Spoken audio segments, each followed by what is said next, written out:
Então, vamos lá, muito boa noite a todos vocês, sejam muito bem-vindos.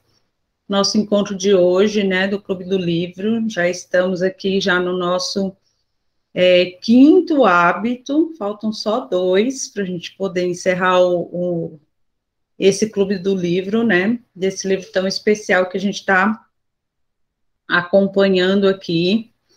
E está sendo muita contribuição, acredito, para todos nós.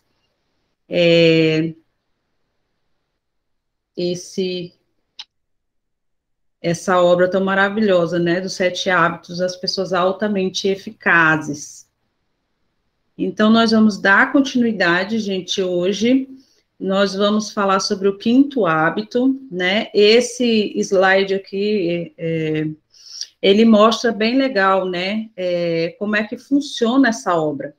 Então, nós vimos lá os 3 primeiros hábitos, que é da vitória particular, que tem bem aqui, né, que nós saímos do estado de dependência, aplicando esses 3 primeiros hábitos, que é o seja proativo, comece com objetivo em mente, e faça primeiro o mais importante, ele diz respeito à nossa vitória particular, aquele hábito que vai falar com o nosso caráter, que vai trabalhar, na verdade, o nosso caráter, não só a personalidade, mas a nossa essência, né, em saber que somos os responsáveis, que nós temos que ter um objetivo, que nós temos que ter uma missão, algo que seja maior, que nós vamos procurar chegar, e as prioridades que nós vamos dar à nossa vida de acordo com aquilo que nós acreditamos e que nós temos como valores. Isso nos vai tirar da dependência para o estado de independência. Aí, a partir daí, quando somos realmente independentes, nós podemos começar a trabalhar os próximos 3 hábitos que nós vimos na semana passada, o 4º hábito, que é o pense, ganha, ganha, que é o que vai ter mais contribuição para todos, estarmos sempre com o pensamento de nós ganharmos, mas o outro também ganhar, e isso é totalmente possível, e é maravilhoso quando isso acontece. E hoje nós vamos ver o 5º hábito, que primeiro compreender, para depois ser compreendido. Então, esse hábito, ele é muito importante, e ele faz parte dessa vitória pública, que é a interdependência, é sermos independentes, e aí, a partir daí, nós trabalhamos com o reino de nós, onde nós vamos trabalhar com a questão da interdependência, juntar a minha com a sua, e aí a gente cria mais para todo mundo, certo? Vamos, então, em um hábito em que ele fala sobre compreensão, e nesse hábito a gente vai falar muito sobre comunicação, que é um papel primordial entre as pessoas, o ato de se comunicar, no caso aqui ele vai falar de se comunicar com empatia, fala também muito sobre a questão do entender, né, e se colocando no lugar do outro, e isso é bem importante, né, de não inverter as coisas, mas de realmente buscar o melhor do outro a partir da comunicação. Isso é muito, muito, muito relevante para a nossa questão de interdependência, né, de estarmos em contato com o outro. Então, tem aqui o Steve Covey, ele fala, procura primeiro compreender, depois ser compreendido, e ele deixa, a primeira frase desse capítulo é essa: o coração tem razões que a própria razão desconhece. Né? Então, é a partir disso que nós vamos conversar hoje. Então, ele começa, gente, contando uma seguinte situação no capítulo. Ele fala assim, imagine que você está no oftalmologista, você foi lá, que você está com problema de visão, que você não está enxergando bem. Aí você se senta em frente ao médico, e o médico, aí você fala, eu não estou conseguindo enxergar bem, e eu vim para fazer uma consulta, né? E aí o médico tem a seguinte atitude. Ele usa um óculos, aí ele pega o óculos, tira o óculos e te dá. E fala, toma para você, aqui tá o meu óculos, eu tenho esse óculos há mais ou menos uns 10 anos que eu tenho ele é maravilhoso, eu uso ele constantemente, e ele tem me servido muito bem, mas eu vou dar ele para você. Eu tenho outro em casa mesmo, então vai servir bem para você. Aí ele pega o óculos e te dá o óculos dele. E você tem uma reação, né, meio estranha, você nunca viu isso. Aí você pega o óculos, é o médico, né? Pega um óculos, coloca o óculos, aí você olha assim, tá tudo embaçado. Aí você fala, não, mas esse óculos não serve para mim, doutor, porque eu tô vendo tudo embaçado. Não dá para enxergar com ele. Aí o doutor olha e fala assim, como assim? Como você é ingrata? Como você é ingrato? Como é que você não quer o óculos que eu tô te dando? Eu tô te dando um óculos meu para você. Estou aqui, um óculos que é tão bom, que me serviu por tantos anos, como é que você vai e recusa o meu óculos? Então, esse é um tipo de situação, no mínimo, engraçada. A gente olha e fala, não, isso não é possível. Mas, na verdade, a gente sempre acaba fazendo isso com as pessoas, né? Nós olhamos a nossa situação e a nossa experiência, e aí, sem ao menos ouvir o outro, compreender o que está acontecendo com o outro, nós queremos dar conselhos para o outro, nós queremos, a partir da nossa autobiografia, que ele fala, que é a nossa história, o nosso mundo, o nosso ponto de vista, o nosso paradigma, nossa visão de tudo, nós queremos entregar isso para o outro de uma maneira sem entender o que está acontecendo na vida do outro. No caso do médico, ele deveria fazer um exame, analisar o caso, ouvir o paciente, fazer um exame para chegar num diagnóstico. E é aí que o Steven fala no livro, que nós acabamos passando o receituário, né? Emitindo ali uma receita com a medicação prontinha, sem fazer o diagnóstico antes para saber se aquela receita, aquela medicação realmente vai servir. No caso do oftalmologista, seria o grau certo para a dificuldade que a pessoa tenha de visão, né? Tem que passar ali o grau certinho, depende ali do problema, se é para perto, se é para longe, então não posso pegar qualquer óculos e como ele fez, e dar o óculos dele para o outro, porque não vai servir. Poderia até ser que calhasse de ser o mesmo problema de visão, mas é muito difícil, né, de ser exatamente o mesmo grau, mesma dificuldade, tudo, e você conseguir usar o óculos do outro. Então, ele fala assim, ó, temos uma tendência forte de atropelar os sentimentos das pessoas, de correr para resolver as coisas através de conselhos. Mas, com frequência, deixamos de reservar algum tempo para o diagnóstico, para tentar compreender verdadeira e profundamente o problema antes de mais nada. Então, a gente acaba, né, a gente nem escuta, né, ele fala muito isso, sobre as questões da escuta, ou a gente ouve superficialmente as coisas e começa a concordar, tá, tudo bem, beleza, mas você não está ouvindo nada, você não está prestando atenção. Ele fala muito do monólogo coletivo, né, que acontece muito nas salas de infantil, as crianças da educação infantil que trabalham com isso. Elas sentam em roda, né, e aí, como é que foi o seu dia, como é que foi, e elas vão começando a contar, cada uma ao mesmo tempo, começa a falar com a outra. Isso é muito normal de acontecer, então os professores já esperam por isso, porque é assim mesmo que funciona. Então, cada criança, ela começa a falar sobre uma coisa diferente ao mesmo tempo que a outra não para ouvir, mas isso é na fase da infância, né? Então, os adultos estão fazendo muito isso, são monólogos coletivos, você finge que está escutando o outro, quando, na verdade, você está distraindo com seus pensamentos, ou então você entra naquela escuta de esperar para poder entender o que o outro está falando, para você poder conduzir a conversa, para você ter uma resposta ali na hora, para conduzir essa conversa de uma forma manipulativa.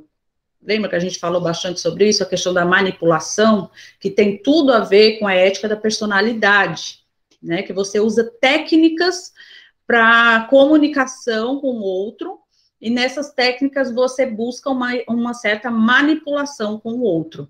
E isso é o que ele bate muito na tecla durante todos os hábitos sobre isso, que isso não funciona. Isso vai funcionar a curto prazo, mas a longo prazo isso não vai ter relevância. Isso vai acabar sendo um tiro no pé, né? Então, ou então a gente ouve mesmo profundamente tudo para poder ter uma história sua, para você poder contar, para você poder aconselhar e falar algo sobre. E tem a escuta, que é a ideal, que seria a escuta com empatia, que é você procurar entender o sentimento daquela pessoa, você entrar no mundo dela e ver as percepções que ela tem e ver o que realmente ela está querendo te falar, né? O que ela está querendo dizer com as palavras que ela está falando. Mas ele diz também no livro sobre essa questão da comunicação.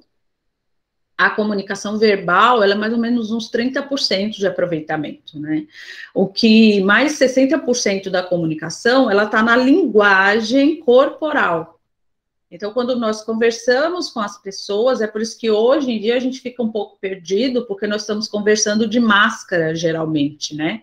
E a gente não vê essas expressões aqui, a gente vê os olhos, mas a gente não vê toda essa face que tanto traduz muitas coisas, né? Os lábios, o sorriso, a careta, o franzido, o rosto, né? Então, tudo isso aí é um conjunto da linguagem corporal que ajuda muito na comunicação, da gente poder compreender melhor aquela pessoa que nós estamos nos comunicando. Então, essa é a ideia central desse hábito, é não ter essa resposta imediata e jogar as coisas para cima das pessoas sem buscar antes, sem entrar no mundo dela e conseguir se comunicar de forma efetiva, de forma eficaz, porque nós vamos conseguir compreender aquilo, os medos, as angústias, compreender o que aquela pessoa está querendo falar, o que ela está querendo dizer, na verdade, por trás daquilo que ela está falando até. Então, esse é um hábito altamente importante, porque nós temos muito o hábito de ouvir e dar uma resposta, ouvir e dar uma resposta, e jogar a nossa autobiografia em cima da pessoa. E isso aí a gente perde muito a oportunidade de ter uma interdependência e criar mais a partir da compreensão da comunicação. Vamos prosseguir aqui. Então, ele fala sobre o caráter e a comunicação. Então, lembrando que o caráter, quando ele fala em caráter, ele está falando nos nossos valores, na nossa essência. Então, são os valores que nós cultivamos, que nós acreditamos que fazem parte de nós e que nós vamos nos guiar a partir desses valores, né?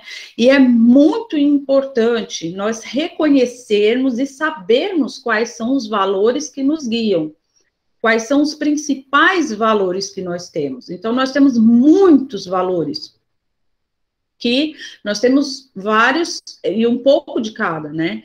Mas existem pelo menos 5 valores principais aí, gente, que é muito importante a gente reconhecer, porque nós precisamos preencher esses valores muitas vezes, e nós precisamos dar conta de que valores são esses, para a gente poder preencher de forma adequada e ter uma vida mais feliz, uma vida mais produtiva, tá? Mas ele fala assim, ó, a comunicação é a habilidade mais importante na vida. Comunicação é tudo. Passamos a maior parte de nossas horas de vigília nos comunicando. Então, nós, quando estamos acordados, a vigília é estar acordado, nós estamos nos comunicando, de alguma forma. Poucas pessoas têm um treinamento para ouvir o que quer que seja. E quando isso acontece, o treino costuma ser feito dentro da técnica, da ética, da personalidade. Então, as pessoas começam a usar as técnicas lá, lembram da comunicação, para poder tirar proveito das outras pessoas, certo? Desvinculada do caráter e do relacionamento básico, absolutamente vitais para a compreensão autêntica da outra pessoa. Então, eu preciso da minha essência, dos meus valores, para eu poder ter esse momento de uma compreensão autêntica do que a pessoa está querendo falar. E não só a técnica para ouvir e saber o que é que eu vou responder e falar uma coisa parecida com o que ela me falou e jogar ali algo que seja em comum, em que eu possa dizer que também gosto. E aí, não, isso aí é coisa rasa. Aqui nós estamos falando de uma ética do caráter, que é bem mais profundo, é através da sua essência. Se você deseja interagir eficazmente comigo, influenciar meus pensamentos, ou os pensamentos da sua esposa, do seu filho, do seu vizinho, do seu chefe, do seu colega, do seu amigo, primeiro precisa compreender. E isso não pode ser feito unicamente com base na técnica. Se eu perceber que você está usando alguma técnica, noto que existe ambiguidade, manipulação. Desconfio dos motivos que o levam a fazer isso. E não me sinto suficientemente seguro para abrir o meu coração com você. Imagina só, você está conversando com uma pessoa e a pessoa está usando uma técnica e você percebe que a pessoa está usando uma técnica para poder te manipular de alguma forma. Você vai ser sincero? Você vai conseguir ter ali uma sinceridade? Você vai conseguir falar com propriedade, falar com a pessoa de coração? Não vai, né? Você vai se fechar. A verdadeira chave para a sua influência em relação a mim, olha só o que é o exemplo, a sua conduta real. O seu exemplo flui naturalmente de seu caráter, ou do tipo de pessoa que realmente é, e não do que os outros dizem a seu respeito, ou do que gostaria que eu pensasse sobre você, né? Isso é evidente pelo modo como eu percebo de fato. Então, a gente olha as pessoas pelo o exemplo. O exemplo grita, né? O que falo, né? As palavras podem ser muitas, mas tem que ter uma coerência. Tem que ter uma coerência, né? Quando a gente vai fazer um texto, a gente tem que ser coerente, a gente tem que falar as coisas uma parecida com a outra, a mesma coisa na vida. Porque é o que eu falo, não coere com o que a pessoa está falando. Às vezes ela está falando uma coisa, mas ela está agindo de outra forma. É aquele velho exemplo que a gente dá. Você vai falar com as crianças que estão ali na gritaria e você começa a gritar, não grita! E a criança olha assim, então você está gritando para dizer para ela não gritar. Então, não bate. Não bate, né? Aquela história da mentira, de, eu não vou ensinar meus filhos a serem verdadeiros e tudo. Aí bate alguém na porta, ei, fala que eu não tô. Então a criança ela vai começar a perceber o que é que, como assim, né? Não tá rolando, né? Ela tá falando para eu nunca mentir. E aí ela tá falando para eu mentir. Então eu posso mentir de vez em quando me for favorável, quando for necessário. E aí começam as coisas assim da incongruência, né? Aí vem também o nosso caráter, quando nós somos os valores que nós vivemos, os valores que nós criamos, né, que nós queremos ter e que nós achamos relevantes e para nós faz muito sentido. E esses valores, gente, eles têm níveis diferentes, né? Então, quando nós vivemos isso, a gente transborda isso. E isso vai refletir nas nossas ações. Então, naquilo que nós realmente fazemos. Não porque o outro, eu vou me mostrar dessa forma, porque o outro, que eu estou pensando o que você está pensando de mim, mas porque essencialmente eu sou assim. Então, não fica uma dificuldade grande, é só você tentar procurar internalizar esses valores e viver os valores de forma natural na sua vida. Isso vai fazer parte de você. Você é os valores, né? E não você ficar com uma prosódia ali, um falar para poder convencer o outro na verdade, você não tem nada a ver com você aqui, certo? Então, é o que ele fala aqui, que não rola essa história da manipulação só com as palavras, certo? Então, nós temos a questão também do ouvir. A comunicação, ela funciona dessa forma, eu tenho um locutor e um interlocutor, então tem horas que eu falo, o outro ouve, né? E tem horas que o outro fala e eu ouço. Então, nós ficamos o tempo todo nesse jogo para poder se comunicar, para poder falar. Então, quando eu transmito a minha mensagem, eu tenho uma responsabilidade de que ela seja entendida. E quando eu recebo uma mensagem, eu tenho que buscar compreender a mensagem que eu estou recebendo. Então, dessa forma, primeiramente, é o que ele está falando, é ouvir o outro, é olhar para o outro, é perceber o outro de uma forma mais íntegra, de uma forma mais ampla, olhar a linguagem corporal, o tom, o ritmo das palavras, as palavras que foram usadas, o que está sendo transmitido ali, o que é que tem por trás disso, né?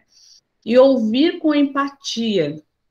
Então, ele fala aqui da escuta empática, entra no quadro de referências da outra pessoa. Você tem que entrar naquelas referências, né? Se você olhar para dentro dele, ver o mundo como ela o vê. Como a gente viu aqui desde o começo, cada um vai enxergar as coisas e vai ter o conceito e vai sentir as coisas ao redor de uma maneira diferente. Nós vamos estar com os nossos pontos de vista interessantes, o outro já vai ter outros pontos de vista interessantes. Isso não quer dizer que eu vou ter que concordar com tudo que as pessoas falam, mas procurar ver qual é a percepção que aquela pessoa está tendo da vida. E ver o que ela realmente está sentindo. Porque às vezes para a gente não faz sentido. Ah, mas por que a pessoa está tão chorosa porque morreu um cachorro? Ai, que besteira, se eu não gosto de animal, não tenho isso na minha vida, mas na vida da pessoa, aquele ser era um ser muito importante. Era um bichinho da família, ele era considerado importantíssimo para aquela pessoa, e para o outro pode ser que não. Isso não quer dizer que porque não é importante para mim, eu não vou respeitar e entender e estar na permissão de que aquela pessoa sofra com a perda de um cachorro, por exemplo. Né? Então, aqui, ó, no mundo como ela vê, compreende seu paradigma, compreende o que ela sente, compreender o que a pessoa está sentindo. Mesmo que para você não seja da mesma forma. A empatia não é igual à solidariedade. Esta é um modo de concordar, uma forma de julgamento. Por vezes é a emoção a resposta mais apropriada. As pessoas frequentemente dependem da solidariedade. Tornam-se dependentes dela. A essência da escuta empática não está em concordar com alguém, mas sim em compreender aquela pessoa profundamente, tanto no plano emocional quanto no intelectual. É o que eu sempre estou repetindo aqui. Quase todas as semanas eu falei sobre isso. Nós temos que aprender a estar na permissão. Todos nós temos um lado luz e temos um lado sombra. Ninguém aqui é perfeito, porque se fosse perfeito, isso aqui não é um mundo da perfeição, né? Aí nós não precisaríamos mais sermos humanos, porque já teria feito tudo e mais um pouco, a evolução já teria sido completa, né? O nosso desenvolvimento. Então, não precisaria mais pensar em nada. Então, todos nós, por melhores que nós somos, nós temos um lado bom e nós temos o lado sombra. E quando nós ficamos na permissão, nós permitimos que o outro seja quem ele é. Da mesma forma como nós queremos que as pessoas nos olhem e não nos julguem. Nós também temos que estar nessa permissão de que o outro, né, não é necessário que você concorde, mas que você compreenda aquela pessoa profundamente. Você olha da perspectiva que ela vê as coisas. Isso vai ser 100%? Não vai, porque ninguém consegue se colocar 100% no lugar de ninguém. Basta falar, uma pessoa que nunca perdeu um ente querido e outra que já perdeu, você chegar lá e fala assim, você até pode pensar que você entende a dor do outro, mas na verdade você tem uma noção de como seria se acontecesse na sua vida. Mas quando acontece de verdade, aí é que você realmente vai sentir aquilo, vai ter uma noção do que o outro sentiu, entende? Então, e para cada um vai ser diferente. Então, a gente tem que tentar o máximo possível compreender profundamente a pessoa, estar aberto para isso. Não é que você vai se aliar, que você vai concordar, não tem nada a ver. Mas você procura compreender a pessoa, que vai ser mais fácil a comunicação a partir disso. Então, nós temos que aprender a ouvir, né? Quando eu falo, nós temos 2 ouvidos e uma boca, para poder ouvir o dobro do que fala. Mas aprender a ouvir, mas ouvir de verdade. Ouvir e procurar compreender. Diagnostique antes de prescrever, né? Como foi no caso do médico, lá do oculista. Então, nós temos que primeiro fazer um diagnóstico, fazer uma análise, antes de prescrever um conselho, de dizer aquele assim, eu te avisei, né? Antes de dar aquela bronca, antes de começar o discurso sobre o que é importante, o que não é, do que é isso, o que é aquilo, das coisas, como é que são. Então, a gente tem que ver realmente o que é que está se passando de verdade com aquela pessoa. Qual é o questionamento daquela pessoa? O que ela está querendo dizer com aquelas palavras que ela está dizendo? O que ela está sentindo naquele momento? Como ela está se sentindo? Para ela poder estar expressando as coisas daquela forma. Então, antes, apesar de ser arriscado e difícil procurar primeiro compreender ou diagnosticar, antes de prescrever algo, é um princípio correto que se manifesta em muitas áreas da vida. É a marca registrada de todos os profissionais de verdade. Trata-se de uma atitude fundamental para o oculista, para o médico de verdade. Você não terá confiança no tratamento recomendado por seu médico, a não ser que confie no diagnóstico. E aí ele conta uma história. Ele fala que a filha dele tinha 2 meses e ia ter um jogo na cidade, um jogo importante, e muita gente ia para o estádio para assistir o jogo. E a bebê deles ficou doente. Ela estava com febre, ela estava vomitando, ela estava com diarreia, e aí eles decidiram ficar em casa. Não dava para sair com ela daquela forma. Aí foram procurar um médico, que era o pediatra dela, o pediatra não estava, tinha viajado. Então, o único pediatra que eles tinham acesso estava no bendito do jogo. Aí ela começou a piorar muito, e eles acharam por bem ligar para o estádio e mandar chamar, pedir para chamar o médico. E eles assim fizeram. Aí imagina a boa vontade do médico que estava assistindo o jogo, que estava no horário, assim, no momento lá da partida top, e o médico teve que se levantar da cadeirinha dele lá, atender um telefone para poder conversar com com a mãe, né, com a Sandra, com a esposa do Stephen, sobre essa criança. Aí a Sandra falou para ele que ela estava sentindo assim, assim, assim, aí ele falou assim, tá bom. Qual é a farmácia que você compra? Porque lá nos Estados Unidos eles têm isso, né? Tem uma farmácia que você compra e o médico manda a receita para a farmácia. E aí a farmácia libera a medicação para o cliente, é uma coisa assim.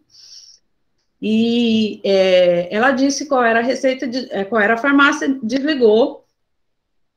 Aí o Steve olhou e falou assim, mas ele não perguntou nada da criança, você tem certeza? E ele entendeu que ela é uma bebezinha de 2 meses? Aí ela falou, eu acho que ele entendeu, mas ele não perguntou quanto tempo ela tinha, qual era a idade, ele não perguntou nada disso. E ele ficou com medo ele não confiou naquele diagnóstico do médico, ele não confiou na medicação que o médico prescreveu. Aí ele falou, não tá certo isso, vou ligar de novo. Aí ligou, aí quando o médico atendeu de novo, né, no meio do jogo, aí ele falou, doutor, o senhor entendeu que a minha filha tem 2 meses de idade, ela é um bebezinho?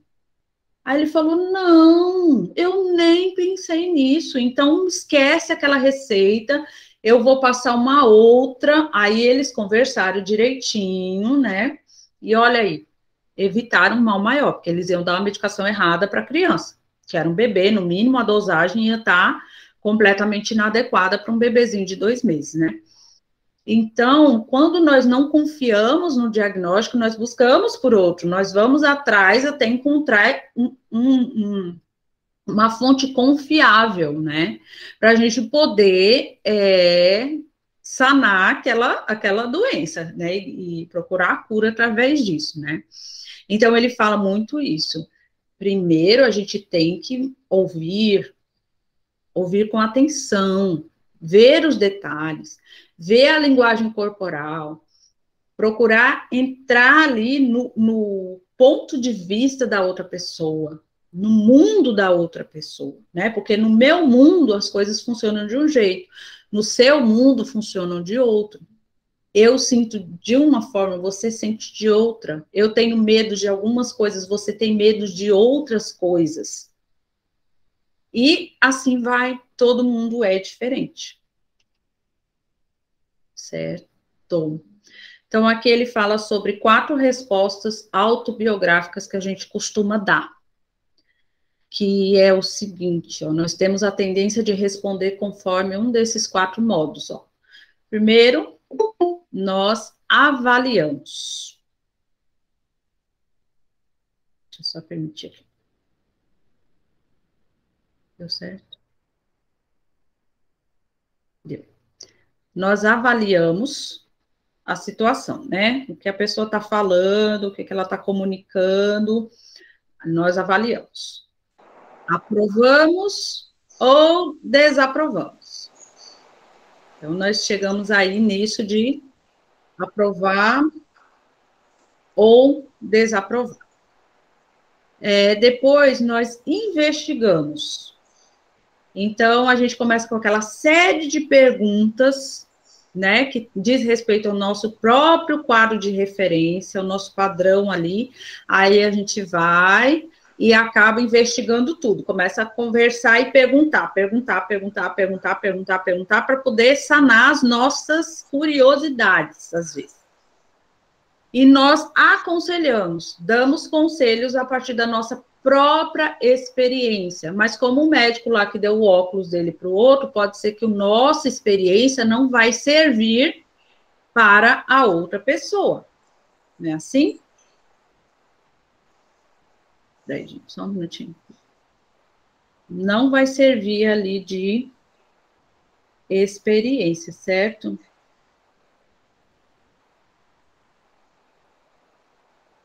Deixa eu ver aqui se eu ativo aqui o microfone.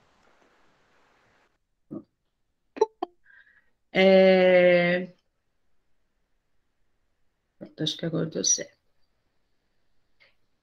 Aí também nós fazemos o quê, ó? Nós interpretamos. Então, nós tentamos ter uma ideia das pessoas, explicar seus motivos, seu comportamento, a partir dos nossos próprios motivos e do nosso próprio comportamento.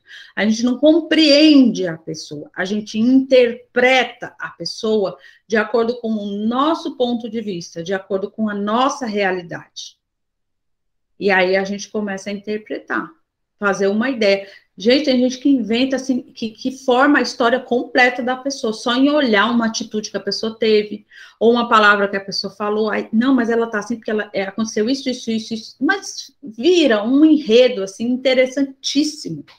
Como a gente é criativo em relação às histórias das pessoas.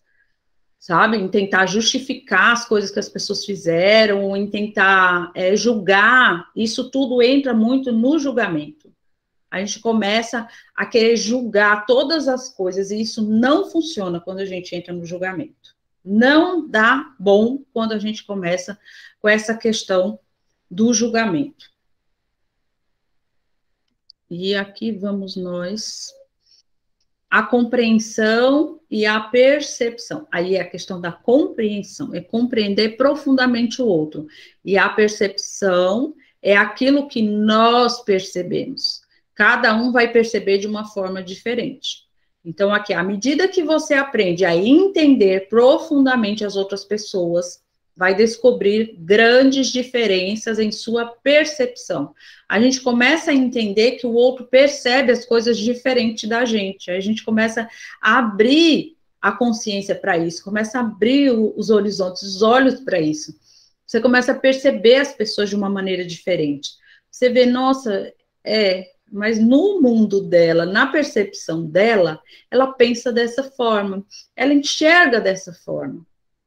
Não importa o porquê que ela enxerga dessa forma, qual foi a criação, as experiências que ela teve na vida, é você simplesmente estar na permissão de que ela pense daquela forma, ela enxergue daquela forma, você realmente queira ajudar de alguma forma bem empática mesmo, da melhor maneira possível, para poder se entender, para poder haver a comunicação. Porque a comunicação ela só vai existir quando o outro realmente entender o que eu estou querendo comunicar. E quando eu entender o que o outro está querendo me comunicar. Então, aí sim tem a comunicação. Que aí nós vamos agir de forma, da forma como a comunicação foi proposta. Certo? Também vai começar a dar valor ao impacto que essas diferenças provocam quando as pessoas tentam trabalhar juntas em situações interdependentes. Então, aquela história do trabalhar em equipe, aquela história em criar mais juntos, em pegar as minhas ideias, as suas ideias, então vai ter que haver uma compreensão aí entre as ideias, para poder pegar a ideia, juntar e formar uma ideia única que vai criar mais e que vai produzir mais, né? Isso em termos de relacionamento, em termos de trabalho, né? Em todas as áreas da vida, isso vai ser super importante. E aqui, olha só como é que é. Compreender que há outros pontos de vista é o início da sabedoria. A gente tem que entender isso. Existem outros pontos de vista. Olha aqui, eles estão com um número à frente deles ali. Um está apontando para o número e está enxergando, do lado que ele está vendo, ele está tendo a percepção de que o número é 6. O outro está enxergando do outro lado e está vendo a percepção do número 9. Qual é que está certo? Quem é que está certo nisso tudo, gente? É assim, eu estou certo, você está certo, então vamos ver o meu ponto de vista com o seu, a gente vai juntar, a gente vai se compreender, a gente vai entender, e aí a gente vai conseguir produzir a partir daí. A gente vai ter as duas opções. Então, a gente tem que entender que o outro pode estar enxergando as coisas de um outro ângulo, diferente do meu, e nem por isso ele está errado. Nem por isso ele é inferior a mim, ou ele está por baixo, ou ele... Não, não. É só uma questão de percepção. Né? E o que vai criar mais nisso tudo é o quê? É quando nós temos valores e a gente consegue transbordar esses valores e dar o exemplo, e aí um vai ser inspiração para o outro, e a coisa vai começar a fluir de uma forma interdependente. E com certeza vai criar muito mais, né? Então, essa primeira parte aí, ele fala sobre você primeiro compreender, porque nós temos o hábito maravilhoso, né? De primeiro ser compreendido. Todo mundo quer ser compreendido. Todo mundo quer que a gente que entenda a gente, que nós darmos as nossas justificativas, as pessoas vão entender, que as pessoas vão olhar as nossas justificativas e os nossos pontos de vista e não vão julgar. A gente quer tudo primeiro a gente. Mas aqui a proposta é a seguinte: é fazer um hábito, um olhar de primeiro, você ser o primeiro a procurar compreender as pessoas, certo? E depois é outra coisa também que exige muita coragem, é você ser compreendido, você se fazer compreender pelo outro. Muitas vezes a gente entra no espaço de esperar que as pessoas adivinhem até os nossos pensamentos, até o que a gente está pensando. Você está pensando ali tão profundamente numa coisa, você quer que o outro tenha uma determinada atitude, mas você não expressou nada, você não falou, você não buscou ser compreendido pela pessoa, você não se certificou de que ela te ouviu e de que ela entendeu, e depois você cobra. Aí você cobra, começa uma confusão grande, e para você tá tudo certo, porque você se comunicou, mas você se comunicou só com você. E esqueceu de passar isso para o outro. Isso acontece muito mais do que a gente pode imaginar. É só a gente começar a se perceber que a gente vai ver que a gente acaba fazendo isso de maneira, às vezes, regular na vida. Achando que o outro ele tem que enxergar todas as coisas em detalhes da mesma forma que você enxerga. E não é assim. Tem pessoas que são mais distraídas, tem pessoas que são mais tranquilas do que você, às vezes você é muito agitado e a pessoa é mais tranquila, ela resolve a coisa, ela até faz, mas ela faz de uma forma diferente de você, e você não, você quer que seja feito de outra forma. Então, a gente tem que começar a se perceber aí para que haja essa comunicação e a gente consiga chegar até a pessoa da forma correta, comunicando mesmo. E muitas vezes a gente tem que falar, não adianta cruzar os braços, fazer bico, não adianta chorar, porque a pessoa ela pode até ter uma noção do que está acontecendo com você, que com certeza ela vai achar, não gostou do que eu falei, não gostou do que eu fiz, alguma coisa eu fiz, ou então fica perdida, mas quando a gente consegue falar, e não é extravasar e tal, não, é falar, a forma como a gente fala, e expressar o que a gente está sentindo, a gente vai ter muito mais resultado do que ficar nesse espaço de vitimização ou nesse espaço de fazer biquinho, fechar a cara e não resolver da maneira correta, certo? Então, aí ele fala também, maior parte desse capítulo, ele dá um exemplo de comunicação entre um filho e um pai, que o filho chega para o pai dizendo que a escola é uma porcaria, que é uma babaquice para a escola, que é uma perca de tempo para a escola todo dia, porque isso não vai levar a nada. E aí o pai começa a entrar em uma de aconselhamento, e aí começa dizendo que na época dele ele também achava assim, mas que lá na frente o negócio ia mudar, porque ele ia perceber o quanto a escola era importante, e aí o rapaz começa a justificar, dizendo, não, mas o Joey, eu não quero mesmo ir para a escola, porque eu vou ser mecânico, igual o Joey, porque o Joey é mecânico, ele ganha dinheiro e ele abandonou a escola, então qual é o sentido que eu vou estar lá? Então o pai já fica assim, como assim, mecânico? Depois de tanto investimento para você estudar e tudo, falta só um ano para você terminar a escola, e aí você acha que vai largar tudo, e aí o filho já começa a entender, né, ele começa a mostrar, né, as cenas assim, o filho já começa a perceber que, como assim? Ele não vai me amar mais? Ele não vai me aceitar se eu for um mecânico? E se eu não fizer faculdade, então eu não vou ser aceito, não vou ser amado pelo meu pai? E aí começa uma discussão, e no final o filho desiste de comunicar o que ele queria comunicar com o pai. Porque o pai começa a falar sobre a importância da educação, começa com discurso, começa a um monte de coisas ali, que o filho tem uma interpretação que ele vê assim, não vale a pena eu chegar e falar alguma coisa para ele não vai me entender mesmo, então deixa para lá. E depois ele dá o exemplo da mesma conversa do filho com o pai, só que com o pai com um ouvir de empatia. Com o pai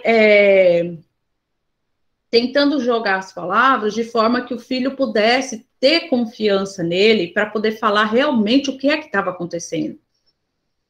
E esse filho, aí nessa conversa, nesse segundo diálogo aí, são as mesmas coisas que o filho começa a falar, e o pai começa a dizer assim, sim, eu estou percebendo que você está muito frustrado com a escola.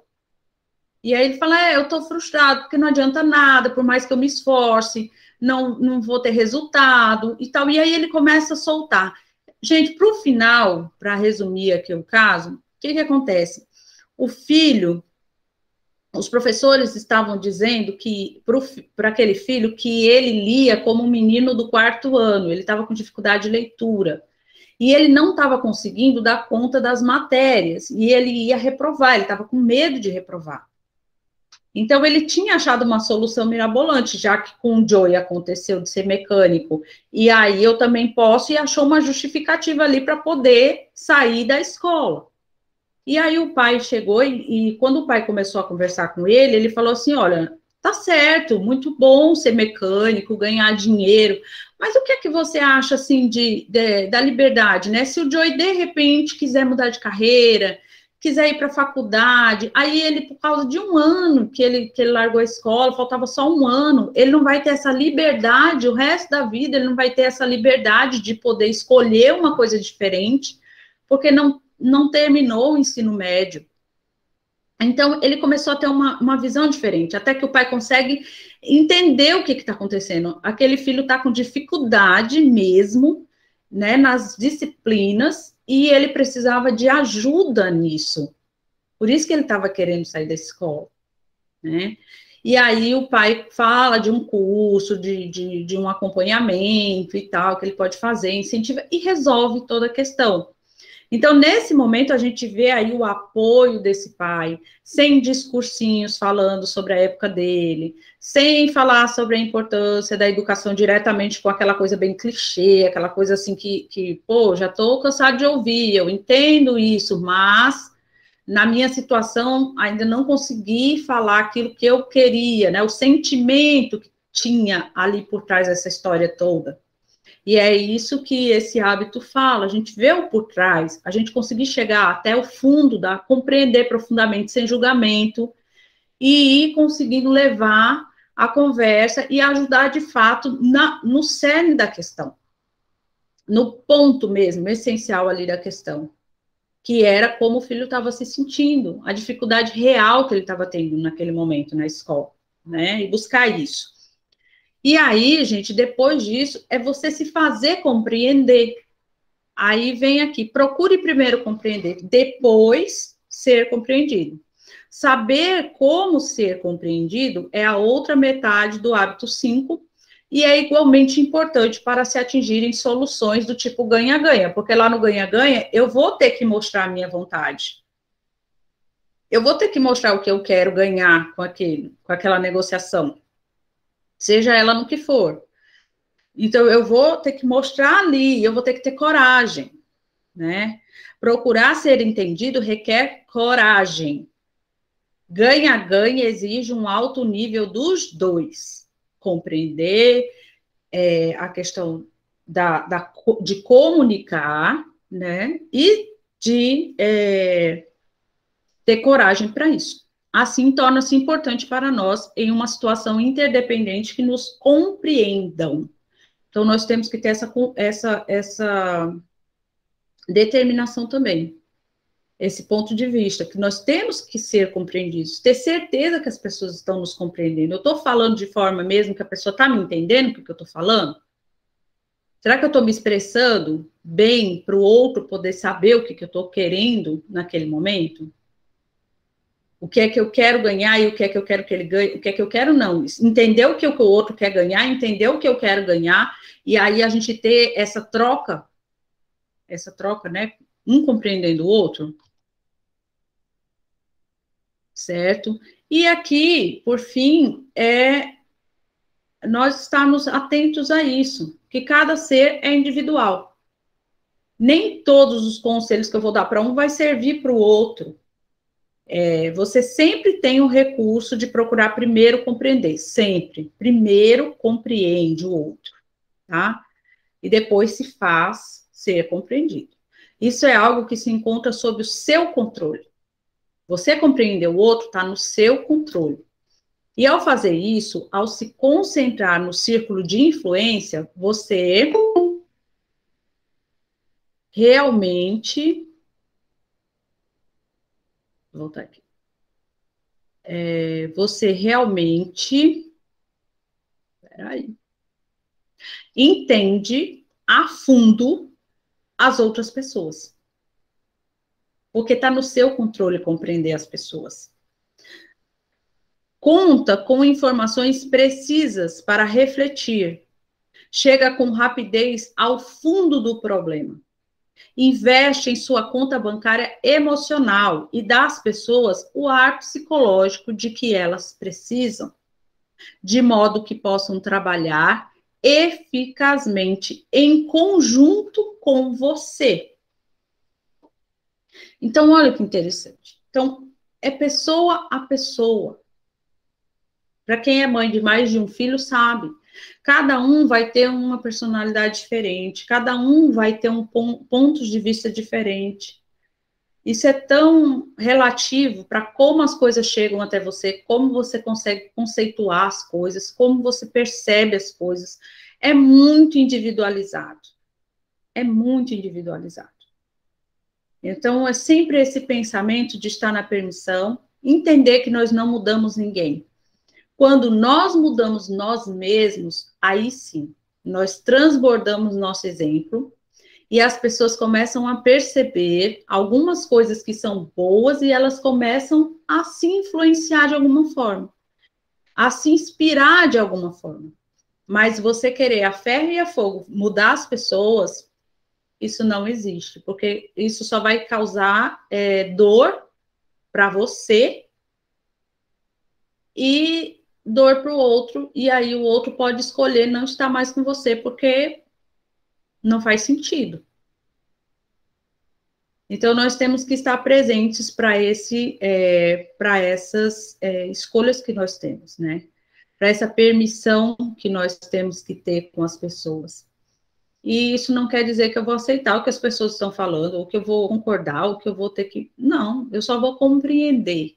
E a partir daí a gente começa a ter uma comunicação. A gente começa a ter uma negociação de ganha-ganha. E aí eu vou me fazer ser compreendido também.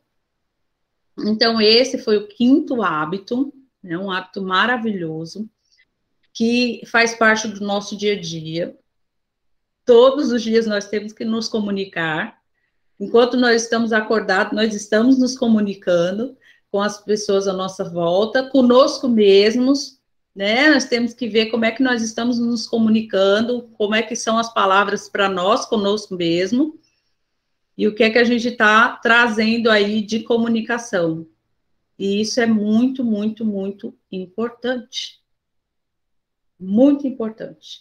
É algo que vai fazer a evolução e vai fazer a gente crescer mesmo para valer, certo? Então, esse daí foi o quinto hábito, essa parte teórica, né, que a gente vê. Agora eu vou encerrar a gravação, que é para a gente poder fazer a interação, né, entre nós aqui, nosso grupo. Só um minutinho, deixa eu só interromper a gravação.